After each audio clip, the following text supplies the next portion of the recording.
शंकर भगवान को मां पार्वती बार बार कह रही हैं कि हमें कथा सुना दो, हमें कथा सुना दो, हमें कथा सुना दो। ना, कथा नहीं। क्यों? बोली अमर कथा सबको नहीं सुनाई, ध्यान से सुनिएगा।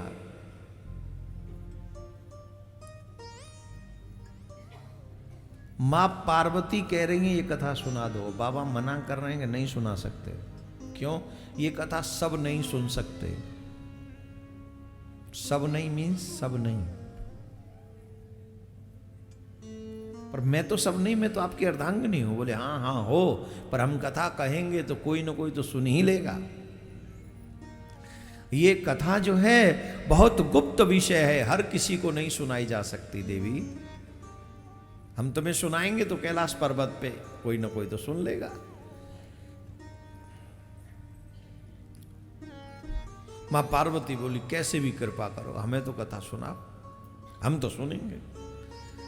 और एक बात, जितने भी पुरुष यहां बैठे हैं, देवियों से ज्यादा जिद बहस मत किया करो। अंत तो गत्वा घर में होता वही है जो देवी चाहती। क्यों? देवता सही है कि नहीं?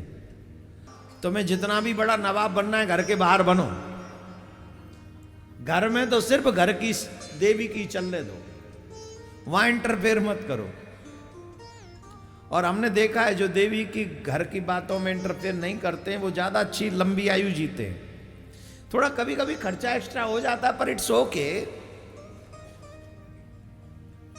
ट्राई करो उतना एक्स्ट्रा कमाने की, लेकिन घर में देवी की चलनी चाहिए। लेकिन देवियों से एक और निवेदन है, सामाजिक तौर पर बाहर जब समाज में जाएं तो अपने पति को ही आगे करके निर्णय लेने चाहिए। घर में देवी की चले और बाहर पति की चले। एक और बात हम सब जानते हैं, पति की इज्जत में ही पत्नी की इज्जत आगे बढ़ती है। जब पति लल्ला हो ना, लल्ला माने बेकार समझते हैं, है ना? अगर पति लल्ला हो तो पत्नी की कोई इज्जत समाज में नहीं रह जाती। इसलिए प्रयास पूर्वक, इसीलिए तो कहते हैं हर सक्सेस पुरुष के आगे उसके पत्नी का हाथ या स्त्री का हाथ होता है।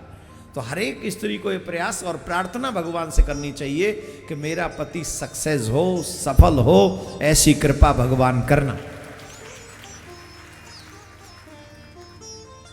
और भगवान से की हुई प्रार्थना कभी खाली नहीं जाती। बोलो राधे राधे। अरे राम राम राम राम। बहुत धीरे बोलते तुम लोग।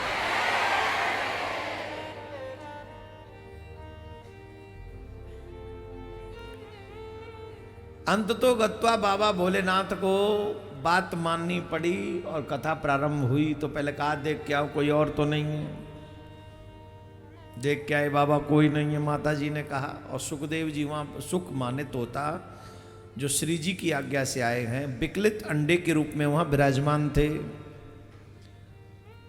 बाबा ने कथा प्रारंभ की और बाबा की कथा प्रारंभ करने के मध्याह्न में जब कथा पहुँची तो माँ पार्वती को निद्रा आ गई। माँ पार्वती सो गई। और जब पार्वती माँ सो गई तो हुंकार कौन भरे? कभी बचपन में कहानी सुनी है? हैं? नहीं सुनी?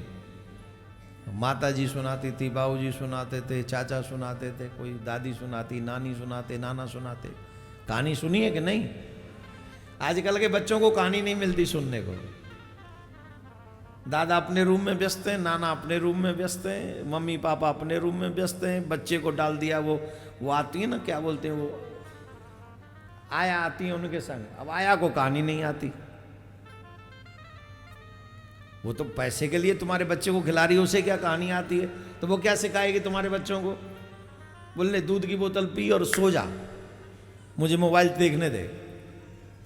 ये सीख रहा है तुम्हारा बच्चा। चलो कर, तुम्हारा भाग्य।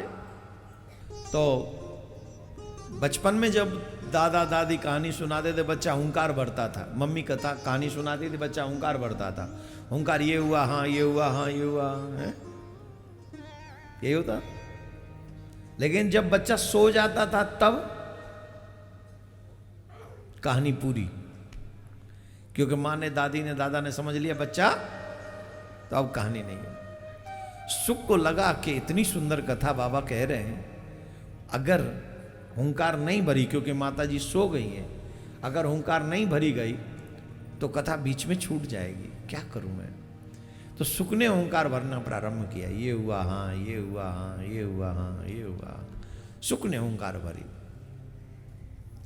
हुंकार भरते गए, हुंकार भरते गए, हुंकार भरते गए, और तब तक हुंकार भरते गए जब तक कथा पूरी नहीं हो गई।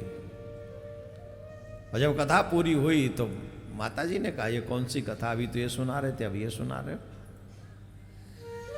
बोले अभी तो तुम हुंकार बोल रहे थे, तो तुमने किसने सुना ये, इसका ध्यान से देखा तो सुख कथा सुन रहा है।